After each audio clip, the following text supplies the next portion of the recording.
ಧನುರ್ಮಾಸದಲ್ಲಿ ನೀವು ಕರ್ನಾಟಕದ ಈ 3 ದೇವಾಲಯಗಳನ್ನು ಒಂದೇ ದಿನದಲ್ಲಿ ನೋಡಿದ್ರೆ ಕಾಶಿ ಯಾತ್ರೆಯ ಫಲ ಲಭ್ಯವಾಗುತ್ತೆ ಅಂತ ನಂಬಲಾಗುತ್ತೆ. ಗ್ರಹ ದೋಷ, ಶನಿ ದೋಷದ ಪರಿಹಾರ ಕೂಡ ಈ ದೇವಾಲಯಕ್ಕೆ ಭೇಟಿ ನೀಡ್ತಾರೆ. ಇದು 3 ಆಂಜನೇಯ ಸ್ವಾಮಿಯ ದೇವಾಲಯಗಳಾಗಿವೆ. ಆ 3 ದೇವಾಲಯಗಳು ಯಾವ್ದಂದ್ರೆ ಭ್ರಾಂತೇಶ, ಸಾಂತೇಶ, ಕಾಂತೇಶ. ಈ 3 ಆಂಜನೇಯ ಸ್ವಾಮಿಯ ದೇವಾಲಯಗಳನ್ನ ಒಟ್ಟಿಗೆ ನೋಡೋದ್ರಿಂದ ಈ ಪುಣ್ಯ ಲಭಿಸ್ತದೆ ಅನ್ನೋ ನಂಬಿಕೆ ಇದೆ. ಈ 3 ದೇವಾಲಯಗಳನ್ನ ಒಟ್ಟಿಗೆ ನೋಡ್ಕೊಂಡು ಬರ್ಲಿಕ್ಕೆ ಕೂಡ ಒಂದು ಟೂರ್ ಪ್ಯಾಕೇಜ್ ಇದೆ. ಇದು ನಮ್ಮ ಅನುಗ್ರಹ ಟೂರ್ಸ್ ಅಂಡ್ ಟ್ರಾವೆಲ್ಸ್ ಅವರ ಟೂರ್ ಪ್ಯಾಕೇಜ್.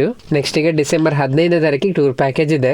ಬೆಂಗಳೂರಿಂದ ಸಾಗರಕ್ಕೆ ಟ್ರೈನ್ ಅಲ್ಲಿ ಹೋಗಿ, ಸಾಗರದಿಂದ ನಾನ್ ಎಸಿ ವೆಹಿಕಲ್ ಇರುತ್ತೆ ಅವರದ್ದೇ, ಪ್ಲೇಸ್ ಗಳಿಗೆಲ್ಲ ಹೋಗ್ಲಿಕ್ಕೆ. ಫ್ರೆಶ್ ಅಪ್ ಆಗ್ಲಿಕ್ಕೆ ರೂಮ್ ನ ಶೇರಿಂಗ್ ಅಲ್ಲಿ ಕೊಡ್ತಾರೆ. ಬೆಳಗಿನ ತಿಂಡಿ ಅವರದ್ದೇ ಇರುತ್ತೆ, ರಾತ್ರಿ ಊಟ ಅವರದ್ದೇ ಇರುತ್ತೆ, ಮಧ್ಯಾಹ್ನ ಊಟ ಮಾತ್ರ ದೇವಸ್ಥಾನದಲ್ಲಿ ಇರುತ್ತೆ. ಪ್ಯಾಕೇಜಿಗೆ 1999 ರೂಪಾಯಿ ಇರೋದು. ಡಿಸೆಂಬರ್ 15ಕ್ಕೆ ನೆಕ್ಸ್ಟ್ ಬ್ಯಾಚ್ ಹೊರಡ್ತಾ ಇದೆ. ಆದಷ್ಟು ಬೇಗನೆ ಹೋಗಿ ಬುಕಿಂಗ್ ಮಾಡ್ಕೊಳ್ಳಿ. ನಾವಿಲ್ಲಿ ಅವರ ಫೋನ್ ನಂಬರ್ ಕೊಟ್ಟಿದ್ದೇವೆ. ಇವರದಿನ್ನು ದಾಂಡೇಲಿ ಮತ್ತೆ ಮಂತಲೆ ಟೂರ್ ಪ್ಯಾಕೇಜ್ ಕೂಡ ಇದೆ. ಇದ್ರ ಬಗ್ಗೆ ಎಲ್ಲ ಇನ್ನಷ್ಟು ಮಾಹಿತಿಗಾಗಿ ನಾವಿಲ್ಲಿ ಅವರ ಫೋನ್ ನಂಬರ್ ಕೊಟ್ಟಿದ್ದೇವೆ. ತಪ್ಪದೆ ನೀವು ಒಮ್ಮೆ ಕಾಂಟ್ಯಾಕ್ಟ್ ಮಾಡಿ. ಈ ವಿಡಿಯೋನ ನಿಮ್ಮ ಸ್ನೇಹಿತರಿಗೆಲ್ಲ ಶೇರ್ ಮಾಡಿ, ಅವರಿಗೆ ಕೂಡ ಸಹಾಯ ಆಗ್ಬಹುದು. ನಮ್ಮ ಪೇಜನ್ನ ಫಾಲೋ ಮಾಡೋದು ಮರಿಬೇಡಿ.